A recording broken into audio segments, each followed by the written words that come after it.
Well, each of my books kind of comes at a historical moment. So the 48 Laws of Power was at a moment where I think people were being really hypocritical about power. There were a lot of self-help books out there that were so soft and gentle, like everything is sort of Pollyannish about power, and you just need to be positive and have an open attitude and be nice to people and you'll get ahead. And it really pissed me off because my experiences in Hollywood and elsewhere and in all the different jobs I've had is that's not what the world is like. So I felt angry. And when I'm angry, I write a book. And so Mastery, I was really angry because I thought people don't know how to make things anymore. They're so techno-obsessed. They're so into their algorithms. They're so think that they can get anything easily or quickly. And we're going to find ourselves in a world where bridges are going to fall apart. People don't know how to design things or make things or write a book anymore. And I was really worried about it, so I was angry, so I wrote Mastery. So the laws of human nature, I think we've lost a sense of psychology, of what really motivates people.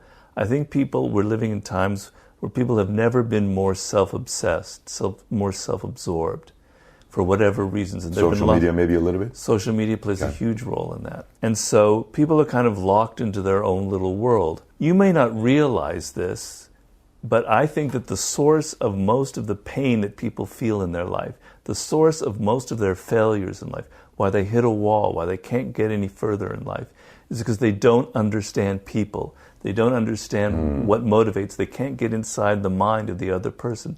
They're always thinking of themselves. And because of that, they don't have the ability to persuade or influence people to get them to move in the direction they want. Their relationships with people are very thin and brittle. There's no real deep empathic connection. Specifically to today's times is what you're saying. Yes. Got it. It's getting worse and worse out there. But also a lack of self-awareness. As you were pointing out in the beginning, everyone thinks it's the other person that's narcissistic or aggressive or is envious or has a dark side or is repressed or is short-sighted. Not me, no. So a lack of self-awareness and a lack of what really motivates people. And I encounter it all the time. I do a lot of consulting with very high-powered people in business, in politics. All over the world. You would go one time to the Middle East for a month because somebody was hiring you to help them out with decisions they were making. Yeah. And I was always shocked at how they could be so smart about some things, but be absolutely ignorant about people. Like they hired somebody who ended up being the partner who stole the company, as if a person like that doesn't leave traces behind them in their past that they were going to do that. On and on and on. I could give you 100 different stories of the same thing. So I'm always shocked at how people don't have a sense of the psychology of the people they're dealing with. They don't know how to judge people's character. They're basing their opinions of people on their appearance, whether someone's charming or good-looking or articulate, and they're not looking behind the surface, behind the mask. So that anger kind of fueled this book and was sort of one of the main reasons I wrote it. Well, I'm basically challenging this idea, this notion that people have that acting in life, in being social, and in wearing that mask is a bad thing, as if we need to be more authentic and be just who we are. And I think that's completely bogus. I think humans are actors. From the age of 2 years old, 3 years old, we learned how to manipulate our parents by crying when we needed to cry, being charming, saying certain things. We learn how to act. And when we grow up, I have earlier in that chapter, I make the point, if you met a person that said exactly what he felt every time, you would hate that person. He would never have any friends. So let's be honest about this. We're all acting. When we're in the office, we're not telling our boss exactly what we think about his stupid ideas or what he's wearing or his clothes or etc. We say what we think is appropriate for that situation. We are courtiers. And I want to bring some honesty into that and say, stop fighting that need to be an actor. In fact, what you want to be is you want to be a better actor. You want to be good at this. Well, it depends on the situation in which you're being truthful. You need to be truthful about yourself. You need to be honest about who you are. You need to be honest that you have a dark side, that you have aggressive impulses, that you can feel envious. So you need to be truthful about yourself. But being a social animal, which is what we are, means that you have to mold what you say and how you act to the situation that you're in. You can't just simply blurt out what you feel. That's being an animal. That's not being a human being. A human being controls his emotions, has the ability to control what he or she says. I see 1,000 times in business situations, the number one sin that people make mistakes in negotiations or in meeting is they talk too much. They say things that they shouldn't have said. They reveal things about themselves that they shouldn't. You need to have more self-control. You need to be better at wearing that mask. And you need to enjoy the sense of being a good actor and playing a role. Some of the best people who are the most successful are really good at playing a role, are really good at this sort of acting aspect. I mean, all my books are trying to make you, the reader, more outer-directed. So as I said, we're increasingly self-absorbed. We're always thinking about ourselves. Do people like me? Did I say the right thing? Am I being respected?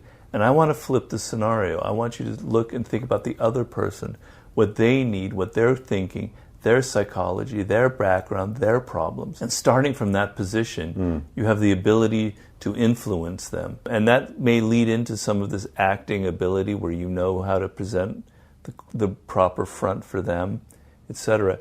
I know I get a lot of flack for this in my books, and I've had it since the 48 Laws of Power and the Art of Seduction. But I'm saying to be a social animal and to be able to get along with people, of course, sometimes you need to be honest. I don't think you should be dishonest with your wife and your children. Those are personal situations. I'm talking out in the business world. I'm sure when you're addressing your thousands of employees at those, I've been to that in Vegas, you're playing a role. You're wearing a mask. You're showing them a kind of persona that's going to impress them. You're being a leader. Being a leader means being assertive, being strong, talking in a certain tone of voice, carrying yourself in a certain way. You're an actor. And the better you are in front of a crowd in doing that, the more people will think of you as a person of authority. But I'm saying you need to be aware of the person that you're dealing with. Now, some people are truly toxic, and we've all encountered them in our life. They're no good. They can ruin your life. They're aggressive, they're selfish, whatever it is. And my book is full of stories of those types. Now, when you're with them, you need to be able to suss them out. You need to be able to see the signs that you're dealing with a toxic person. So I'm telling you to be aware in the moment that every person you deal with in life is different, is an individual. You, Patrick, have a background that's unique, right? You've explained some of that to me. The more I know about your unique background, about what makes you who you are, the better I'm able to deal with you. It doesn't mean I have to become a fake person with Patrick. It just means that when I know that you have these particular sensitivities and these particular values, I have to be aware of that, and I have to not offend you, or do things that are going to turn you against me. So it's not like you have to make everybody like you, but you have to understand every person that you deal with and what makes them tick and what makes them an individual. Sometimes you do have to alter yourself and how you talk to a person depending on who they are. And you're not bipolar. This is where the argument gets sidelined and is not right. When you are in your daily life and you meet Jordan Peterson, for instance, you talk to him a certain way. And when you meet somebody else who maybe you don't respect as much, you suddenly become another person. I'm saying you're not aware of how deeply you are acting in your everyday interactions. I agree with that. You're always shifting your persona depending on who you meet. You'll notice in your own life, there'll be people you meet who make you kind of aggressive. You'll be very aggressive and assertive in them. And other people you meet who will make you very intimidated, and you'll be the exact opposite. You change depending on the people that you're with. That's sort of natural. That's how we are. But you're not aware of that. You're not aware of how much you are actually. Are you saying to be in the equilibrium the most wins? like regardless of who you're sitting with, or still have to make some adjustments no matter who I'm sitting with? Yeah, that's why you brought up the Lyndon Johnson story. The brilliance of Lyndon Johnson as a communicator was that he tailored his message to every different person that he met. He wasn't the same with Hubert Humphrey as he was to Dick Russell, as he was to John F. Kennedy. He was a master at always sort of shifting depending on the vulnerabilities and the values of the person he was dealing with. So you need to deal with people as individuals. People are complex. We like to simplify them. Some more than others. Some more than others, but everyone is more complex than you think. Yes. And we like to simplify them. So when we're dealing with someone, we think we have a snap judgment about them, that they're like this or that. But they're more complicated than you think. And so the more you can figure out what makes them different, what makes them an individual, the better your chances of having the ability to influence them. Influence is an important part of this book, and some people might think that that's kind of something evil, that I'm being very Machiavellian. But as I've made the point from the 48 Laws of Power, there's no worse feeling in life than the fact that you can have no influence over the people around you, that you can't influence your children or your spouse or your boss or your colleagues. We all want the ability to persuade people, to be able to move them in some direction. So there's nothing evil about that, in my opinion. Some of the most aggressive, powerful people in history had incredibly high levels of ambition, and they had to learn to control that on their rise to the top. That's how people become successful, is by their ability to channel their energy. So you have to be aware that the game is social, that the winners in life have a wider base of operation. They have more supporters, they have more allies than other people. You're not going to get very far in life if you're alienating everyone around you, right? You have to learn self-control. I mean, all my books are about learning how to control yourself. You're asking me how you learn to control yourself? It's baby steps, it's little things. I have all sorts of lessons in all of my books. Like, if you're angry about something, you don't act on your anger. You wait 24 hours, 48 hours before sending that email, before yelling at someone. These are little steps you take to learn to control that. If you're highly ambitious and you show too much of it, sometimes it's good to show ambition, but you need to show a certain amount, not too much to frighten people. Well, that's what these books are about. They're being self-aware that in a certain situation, you enter an office, 30 people, and you suddenly show that you want to be like the number one person. You're going to find your path really difficult in life. But if you show that you don't have any ambition, no one will respect you. So you have to hit that proper medium. Got it. And you learn how to do that. You learn by your mistakes. You learn by the people you've pissed off, that you've alienated. And you learn self-control. Powerful. I was on the board of directors of a publicly traded company run by an entrepreneur who was very successful, but who had no self-control. He couldn't control himself in an interview. When he was interviewed by a reporter, he would talk about his sex life. He had no ability to censor himself. And when he got angry, he yelled at people. He made so many enemies that he ended up destroying himself. I was part of the group that fired him as the CEO of the company, and then the company just completely tanked because of that. I see that all the time. We're looking at that with Elon Musk. You have a person like that who has no self-control, and it becomes a problem. What happens is, like, your ego gets in the way. I've seen people like that. They think that they cannot be challenged. They think so highly of themselves that they can't stand anybody challenging them. So yeah, you created a publicly traded company now. If you don't want people to challenge you, if you don't want the difficulties that come with a publicly traded company, then don't do it. It's very simple. If you don't want those kind of walls, those obstacles that people are going to put up, then don't do it. But he made that decision. And once you make that decision and you're a strategist, you're not just an entrepreneur, but you're a leader and a business person, you have to make compromises. You have to control what you tweet. The car business is an extremely difficult business. It depends on mass producing something at a reasonable price.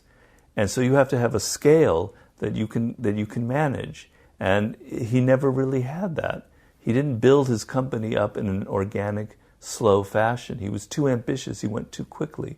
I saw that with the man who I was on the board of directors. He expanded too quickly, which gets back to your ambition thing. So you have to be careful, and you have to be a strategist in life. And I think someone like Elon Musk lacks a degree of self-control. So who would you think would be a good strategist in the business world? Are your opinions the same with a guy like Jeff Bezos? Yes, he's extremely smart. I read an article recently about the guy who took over, I believe it's Best Buy. He's really smart. He's doing an incredible job in an industry that's dying. A large store that's selling technology. That's a terrible business to be in. He's extremely wise in how he treats his employees and how he built his business slowly. I think Reed Hastings is a great example. He's made some mistakes, but I think he's quite a smart strategist. So what do you think about Bezos? Do you think Bezos is a great strategist? Yeah, he's almost too great a strategist. What does that mean? Well, that means I'm not necessarily in favor of monopolies like that. I think there's some dangers to it. He understood that you can go 5-10 years without making any money, without any profit. But as long as you expand the brand and you get people addicted to what you can give them, then he thought long term. He was a visionary. He thought in terms of 10, 15 years. And if I have any fault with business leaders is they don't have that ability to look past the quarterly report. He was willing to lose a lot of money knowing that he was building something extremely powerful. He's a great strategist. So what's the difference in your mind between an Elon Musk and a Jeff Bezos? Elon Musk is more of a visionary. But he's not a practical person. He's not an ABC type person. He's not able to, I think, build something that's sustainable. We'll see. But I think he was too much in a hurry. And he believed too much in his own myth. And he thinks that anything he touches is going to be brilliant and great. He doesn't know his own limits. Bezos would make mistakes, and he would kind of learn from his mistakes. He's a humbler person in a way, although he probably has a pretty big ego by now. Elon Musk doesn't seem like somebody who's learning from his mistakes. I don't know, I could be wrong, but I think he's someone who's a little bit out of control. There's no one more dangerous than a person who has no self-awareness, that can't see who they are, because that gives them license to do whatever they want and feel justified. So I want you to become aware of perhaps you have these tendencies yourself. The ability to judge people's character, maybe one of the most important chapters in the book, but one of the most important skills you can develop in life. Because think about it, you are constantly in a situation in life in which you have to decide on whether you want to associate with this person or not. You want to hire them as an employee. You want to vote for them for president. You want to marry them. You want them to be your friend. We've all been in situations where we thought somebody was a certain way, and then a year later or a few months later, we discover a whole other side to their personality, and it's not good. And we're surprised and we're disappointed, and we tend to blame them as if they were fooling us. People leave traces of who they are. You're just not picking up the signs. I say in this chapter, nobody ever does anything once. If somebody has done a bad deed, or you see them mistreating somebody else, and then they'll come back and say, "Oh, it just came over me. This happened once. That's not who I am." You'll believe them. You should not ever believe them. You should realize that people have patterns. When they do something bad, they probably have done it before and will do it again. So these are types of people who have certain patterns, and I want you to be able to pick them up. And we're making the distinction between strong and weak characters. A weak character can't stand any kind of criticism. They can't learn from situations. Their ego is too fragile. And a strong person can adapt and can take criticism. Let's say you sent that out to 40 employees, and I thought what you said was you wanted them to assess you as a leader through the prism of those. No, I did that with the people I work with on a daily basis. Like I did that with Mario, I did that with my wife, I did that with people, and I said, which one do you think is me? That's a sign of a strong character, and that's a sign of someone who is a good leader. I have a quote in there from Schopenhauer that fools do not show up wearing a cap and bells, and evil, destructive people don't have horns on their head. They've learned to disguise themselves. So really toxic people have learned since an early age that if they just simply display their ugly behavior, they'll turn off people. And so they learn to be charming, and they learn to be kind of seductive, and they wear a mask that disguises you from the reality. Well, it's a question of both. It's a great question. It's good to have feedback. It's just sometimes you can't trust people's feedback. I agree with that. Like, people will be political with you, particularly you as a CEO of a great company. They may not be very honest. They may be afraid to be honest with you. Your wife may be less so, but even she has her limits. Even she knows that she doesn't want to, she needs to please you or stay on your good side. So you need to have the ability to do both. The greatest sign is when you've had an interaction with people and it didn't go the way you expected it. The person was colder than you thought. Maybe they were offended. Are you going to go back home and, God, that guy's an asshole, fuck him, what an idiot? Yeah. Or are you going to go home and are you going to say, what did I do wrong? Was I being too dramatic? Yeah. Was I being too personal in the situation? Yeah. Was I moralizing too much?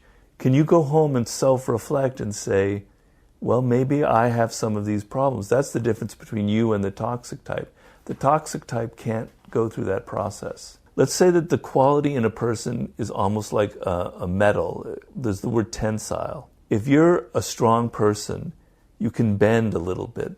That metal, if it bends a little bit, it's actually stronger. People who are weak can't take any kind of criticism, can't look at themselves. Their ego is very fragile. They're going to wilt under any kind of challenge. The main thing is knowing that you have that quality. See, like, if you don't think that you have, let's say you are a hyper-perfectionist, and I have those tendencies, but you're not aware of it, you don't think that you have that problem, you're never going to be able to stop it, you're never going to be able to control it. So 90% of the game is your self-awareness. So when you get in a situation the next time where your tendencies, I make a point in the book that we have a lower and a higher self. The lower self is this kind of animal part of us that makes us act without thinking, that makes us fall into patterns, that makes us get emotional, that makes us take the path of least resistance. And we're constantly falling for that because it's easier. It's the animal part of our nature. If you're aware of this part of you, if you're aware that you have these tendencies, then you can begin to control them. But I don't want people to think that that you have to aim too high. You're not trying to become Gandhi or something. We have our flaws and we have our limitations. So you are aware that you have a pattern with certain women. Okay, 3 of them. I can bet you that there was probably a 4th woman that you were about to fall for. Or maybe this happened. Absolutely. Okay? And maybe you did. But then at that point you realize, oh, here I'm doing it again. Yes. All right, I got to step back. Yes. It takes time. Yeah.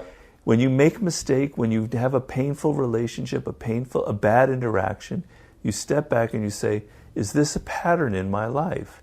Now with that awareness, you can begin to break that pattern. From the Elon Musk perspective, he has to be aware that he has limits, that he's not great at certain things, that he knows how to come up with a great idea for the Tesla car, but how to build it to a scale that it can become like a General Motors, he's in over his head.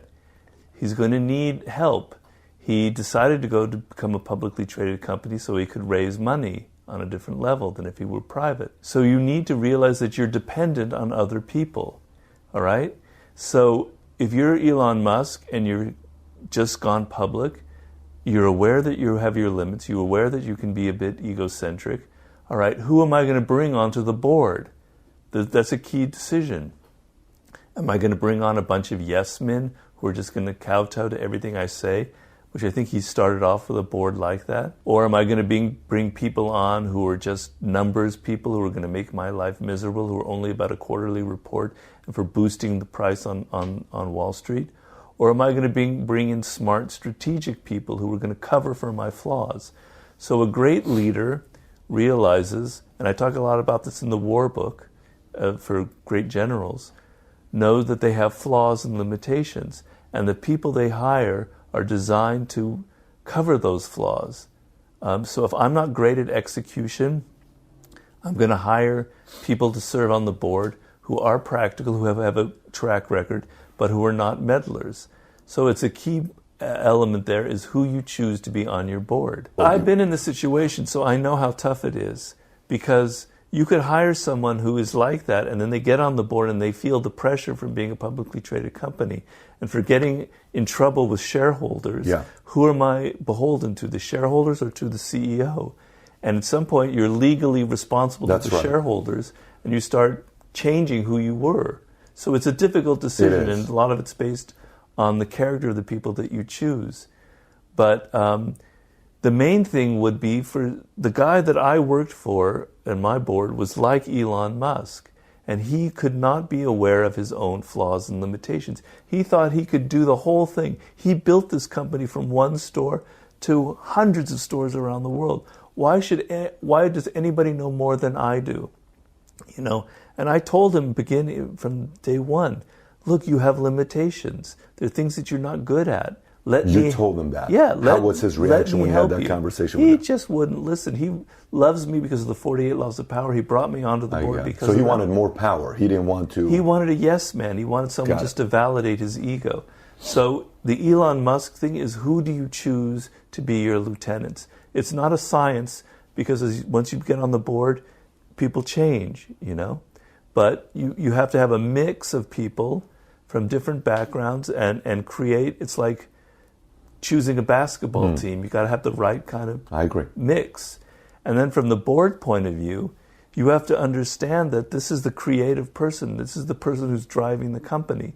You can't put straitjackets on them. You can't tell them to be someone that they're not. That's tough to do for them. It's extremely tough because you're feeling shareholder pressure. So in my case, the guy who was this visionary CEO, he was brilliant. He's a brilliant entrepreneur. He knew how to design clothes. And the board was trying to constrain him and always like not giving him the money that he needed. He wanted to constantly borrow more money to expand, etc. They were putting all sorts of limitations on him that were making it so he couldn't use his strengths. So it's the fact that the board members and the CEO are aware of their own limitations. Now that's easier said than... Okay, so I have a definition of narcissism that's a little different from other people's. Normally we think of a narcissist as someone who loves themselves. And I'm actually saying that a narcissist is a person who doesn't love themselves sufficiently. So in order to get through life, we have to have a degree of self-esteem. We have to think that we're worthy of certain things. We have to have a sense of inner worth. If we don't have that kind of bedrock from within, we constantly need attention and validation from other people, right? I need attention. I need to stir trouble. I need to feed my ego. I can't get it from myself. I have to get it from other people. That's a classic, what I call a deep narcissist. And that's why they cause so many problems in life. And I measure it. I say, imagine it like a water line. And here at the top is someone who's not a narcissist. Here at the middle is kind of an average person. And as you sink deeper into narcissism, you're more and more self-absorbed. You can never get up to that mid-level point where you can start thinking about other people. At the high point, you're someone who's very empathetic. You're able to get inside the mind of other people. You understand their moods, their emotions. Most of us fall at that range of maybe 60%, 50 being the middle line. We have moments of narcissism where we get self-absorbed, particularly if we have problems, and we turn inward.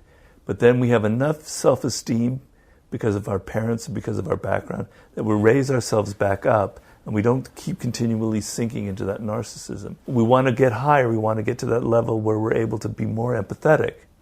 A deep narcissist has sunk so far below that they can never get up to even to that halfway point. They're so self-absorbed. They're so insecure. They constantly must stir up trouble. They need to be the center of attention. If to be the center of attention means to create a great work of art, that's fine. But sometimes to be the center of attention means to mess with people, to create problems, to stir up trouble, and to be at the center of that. Once somebody is at that level, like a 20 or a 30, these are just arbitrary numbers. Sure. There's nothing that's going to raise them back up. That's who they are. There's nothing they can do. There's almost nothing other people can do.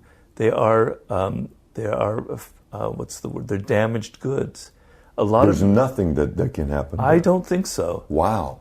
Those are some strong words right there. Well, I have a story that got cut from the book. If you got my bonus material, if you pre-order The Laws of Human Nature, you get some bonus material. There's a story I cut that I give you about Robert Oppenheimer, the physicist, who was a deep narcissist who managed to kind of cure himself. And the way he cured himself was through work. Instead of absorbing himself in getting attention, he put all of his energy into the Manhattan Project and into later becoming a great physicist, sort of a public figure. He turned against nuclear arms, etc. He sort of cured himself. You can perhaps cure yourself through your work, through getting out of this, getting your attention through what you achieve rather than through what you stir up from other people.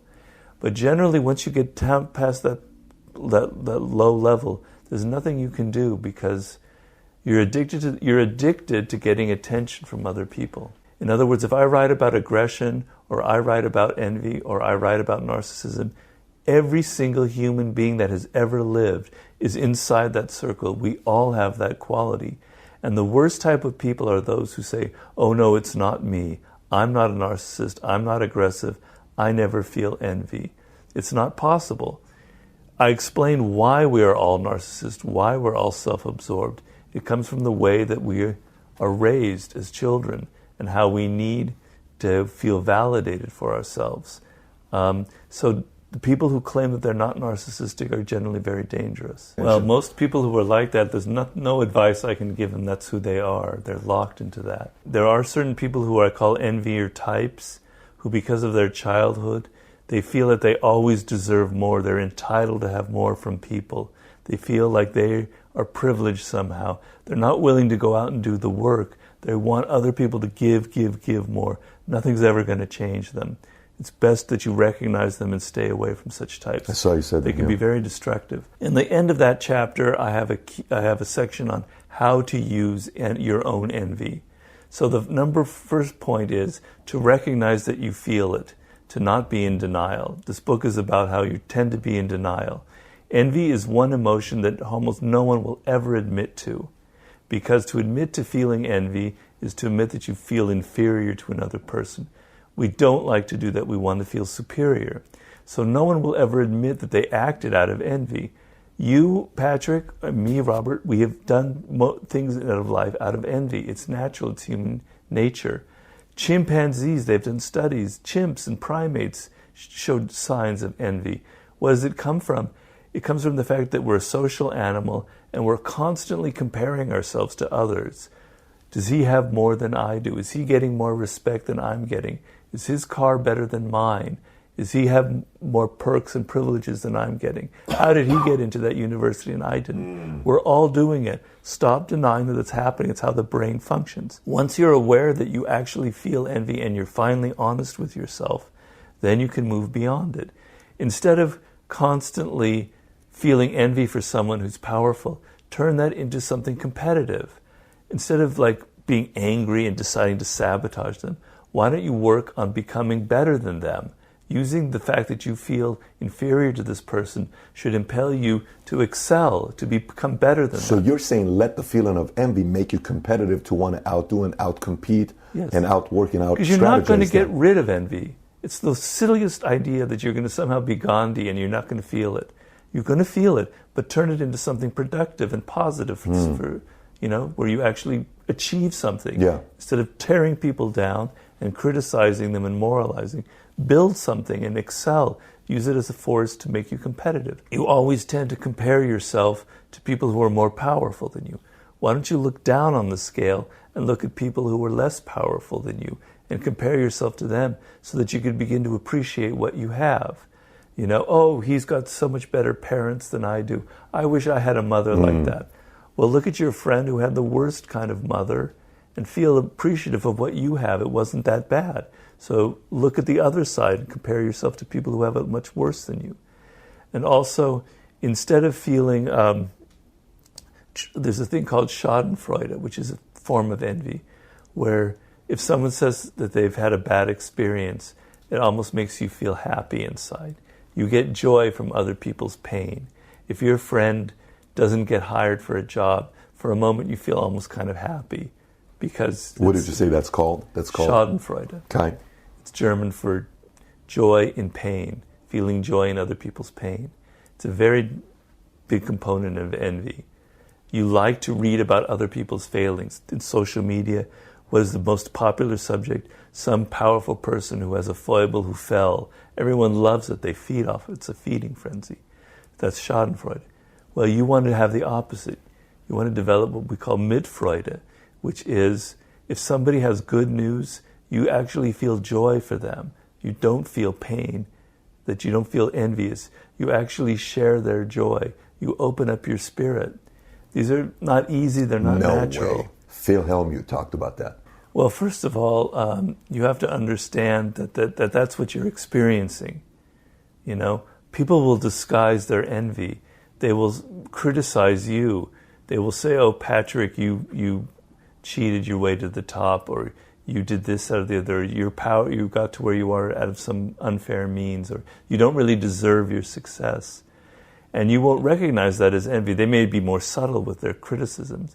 You'll think that they're just being critical of you, that they're trying to be honest. But in fact, they're feeling deep amount of envy. So the problem is recognizing when envy is occurring. Oftentimes you don't recognize that that's what's going on. You think that the people are just don't like you or are criticizing you, as opposed to the fact that they are envious of your success. So half the game is to recognize that people are feeling this emotion and to not get dragged down onto their level. The other thing is to recognize the types of people who are toxic enviers. So everybody feels envy. So if your assistant or somebody, a colleague, has a bitchy comment to you that hurts you and that you feel comes from envy, it's probably best to just let it go by, to do the Phil Hellmuth strategy and to not take it personally and to recognize that envy is like poison ivy. It's out there. It exists. There's nothing you can do about it. Everybody feels it. Just accept it in some people. But then there are the toxic types who are going to ruin your life. They're going to become your partner or your friend in order to wound you. They feel envy and they want it. Their strategy is they're going to become your assistant or your colleague or your business partner or your wife.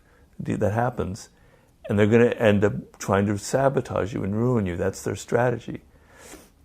So you have to recognize people who are prone to feeling a lot of envy. And I give you a kind of a code for on a very simple level. I have a chapter on nonverbal communication. Very big on that because we humans communicate a lot through our body language. Enviers will reveal themselves through what we call micro expressions. And I have a strategy in there that this philosopher advised. If you tell somebody suddenly, you suspect that they're an envier, and you tell them of some good news that's happened to you, for a split second, you will notice a slight frown on their face, a slight sign of unpleasantness, like they swallowed a lemon. Then they'll disguise it with a smile. I swear if you're aware of it, you'll see it. On the other hand, if you tell them something bad happened, "Oh, I didn't get that job," or "I lost, the mortgage in my house," for a moment you'll detect a slight smile, a slight look of pleasure. It only lasts for half a second. There's a guy named Paul Ekman who writes about emotions, and he's coined the expression microexpressions. And he literally can show you photographs of what they look like. They're very fast and because people can't help but feel a little bit of excitement when you tell them bad news, or feel a little bit of pain when you tell them something good about yourselves, but then they disguise it. So that's one way. Another way is if people are praising you and it's too effusive. It doesn't feel justified. It's like you've only known them for a week and they're saying, "God, Patrick, you are the greatest person I've ever met. You're so wise. You're so..." Well, it's not natural to say for people to be like that. It's natural for us when we meet someone to be a little wary around them. But if someone is suddenly praising you and it doesn't seem justified to anything that you've done or said, they're probably disguising some envy. So if you know somebody who tells you gossip, gossipers are envy types. So they share with you some gossip about somebody else in the business. And it's okay, everybody gossips. But they do it a little too often, or it's a little too strong, a little too salacious. they're probably at some point going to be gossiping about you. And so that's a sure sign that they feel envy toward the people that they're trying to criticize. It could be a micro expression, or it could also be where they go with you on that. Now, I'm talking about you can actually test people's envy. You go, my wife and I just had the worst argument. She's such a bitch. And then they go and they try and subtly make you feel even worse about your wife. They're trying to sabotage you and destroy you. Natural reaction for me, if you said, I had this terrible fight with my wife, is I want to try and maybe help you repair it. Get over it, deal with it. This envier is going to want to make you feel worse. And you're not going to recognize that that's what they're up to. They're going to go, God, your wife is such a bitch. You really should think about leaving her, even though you have children or whatever. Or they're going to find, she was like that in that argument. I saw her and she was like this, and she's worse than you think. So it's not just the micro expression. Fuel on fire. It's what they do afterwards. Or if you have some success, it's not just the micro expression. They'll find a way of devaluing it. So, for instance, for me personally, I had friends who I suddenly had success with the 48 Laws of Power, and they'll go, boy, that book is sure making a lot of money. And the implication was, they said it differently, was I wrote the book to make money, as a put down.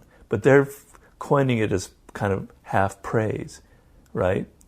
Well, that's a sure sign, because really what they're saying is you're just a soulless hack who wrote your book not because you believe in it, but because you want to make money. So those kind of comments that get under your skin, that make you think about yourself, and maybe I'm not so good, is actually designed by the other. 95% of the time I store it and move on. But sometimes I give them a comeback, or I put it back on them, and I sort of turn the tables. Well, sometimes you can't help it. Take it. It's like a friend or somebody you don't want to offend, and there's no point in getting... But I have my subtle digs, my way of getting back at them. I don't take it all the time. So, people in a generation are going to think differently than you are thinking. It's a natural process. This goes back thousands of years. The oldest recorded bit of history on some tablets from Sumer, like 9,000 years ago, are these young people nowadays are so worthless. This is the worst generation. They're going to make our country fall apart. In other words, the present generation always thinks the previous generation is screwed up, not as smart, not as together, soft, whatever. Mm-hmm. And they think that the older generation is also problematic. Everyone thinks that their generation is superior. So you want to be aware of the fact that if you're dealing with millennials, they're not inferior, they're not superior, they're just of a different generation. It's like an animal that evolved in a different way. And so you want to be aware of what makes their life different and where their values come from. If you're a Gen Xer, you valued more than anything individualism. You grew up in that period where your parents were from the 60s generation, and they tended to not be the best parents, and they often left you alone. Now, yours might have been different, but that was the culture that we lived in. So people in the Gen X generation, and this has been proven by studies, tended to be much value individualism and self-reliance. Millennials are not like that at all. They grew up in the period of 9/11 and the crash of 2008. They are very much more fearful about it. They don't necessarily believe that they control their own destiny. They think that there are a lot of forces out there that they can't control, particularly when it comes to like Wall Street and things like that. And so they're very wary, and they're not so appealing to them as an individual, as a kind of a Gen Xer, will fall on deaf ears. They're much more attuned to the social realm, to being around other people, to causes. Millennials are really big on causes. So you have to know their spirit and know that if you're going to try to appeal to them and sell life insurance, you're going to have to approach them from a totally different angle than you approach somebody who's a boomer or a Gen Xer. You have to adapt to their spirit and not feel superior to them. So I explain in the book how you kind of create a profile of that generation. There are also great books written about millennials so that you can get to understand them and get out of yourself and out of your way of thinking. They don't think the way that you and I think. When I grew up, the first thing I wanted to do was leave my parents' house when I was 18, get the hell out of the house and be on my own in college, have everything for myself. Millennials don't think that way. They like to stay at home. They're living in their house until they're 28, 30 years old. They're afraid sometimes they're afraid of independence. They don't want to own a car because it's going to bring them down. It's going to make them more dependent. They're afraid of that. That's not a moral judgment. And if I were a millennial, I would probably be the same way. It's just different. They have other positive traits besides that. They're more community-oriented than a lot of people from my generation or Gen Xers. But you have to recognize what makes them different and not come at them from your moralizing perspective.